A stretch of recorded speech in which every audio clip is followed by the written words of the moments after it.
Le salon de l'agriculture avec la région Provence-Alpes-Côte d'Azur qui est représenté avec un stand des producteurs de l'ensemble du pays et particulièrement de notre territoire. Le département des Bouches-du-Rhône qui n'a pas de stand à proprement parler cette année, ce qui fait figure d'exception. En tout cas, c'est, il me semble, la première fois depuis quelque temps que le 13 n'est pas représenté matériellement. Il y a sans doute des producteurs de notre département Hervé Vaudois. On sait le contexte particulièrement tendu pour les agriculteurs. La dermatose qui fait qu'il n'y a pas de vache au salon cette année.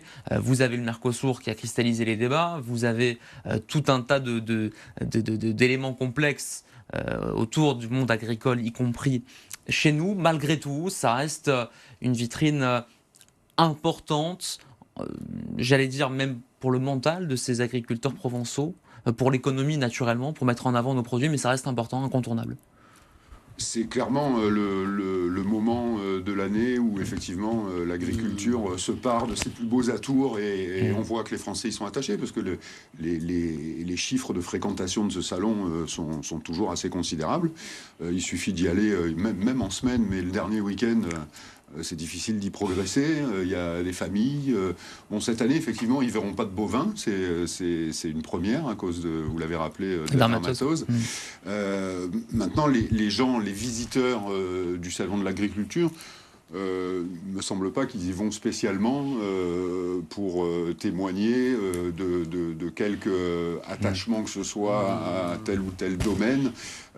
On parle souvent de l'agriculture en France, mais on ferait mieux de parler des agricultures, parce qu'il y a souvent, malgré tout, et on les entend pas toujours, des oppositions à l'intérieur même de cette famille. On parlait du Mercosur qui a cristallisé beaucoup de mécontentement, mais chez une partie des agriculteurs, c'est-à-dire principalement les éleveurs, qui craignent que la viande argentine et brésilienne ne vienne concurrencer de manière déloyale leur propre production.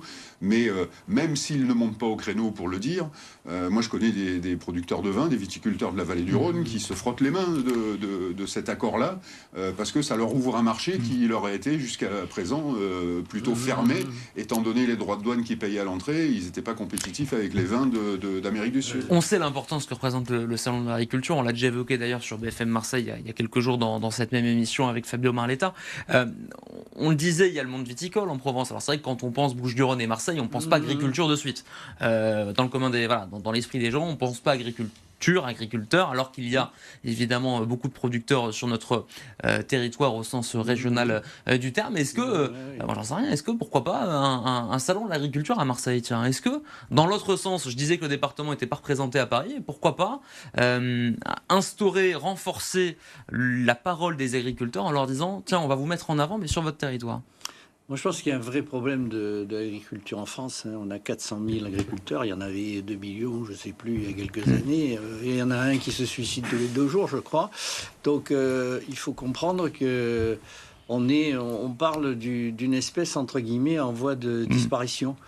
Et ça, c'est très inquiétant.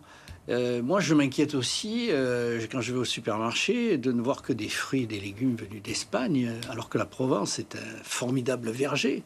Et pourquoi qu'est-ce qui se passe quels sont les rapports avec la grande distribution Voilà, il y a quelque chose de pourri au royaume de l'agriculture en France.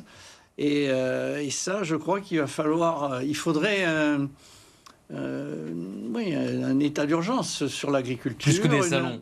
Plus que des salons où vous avez... On le voit, les responsables politiques adorent venir au salon de l'agriculture. Mais je pense que voilà, c'est l'arbre qui cache la forêt.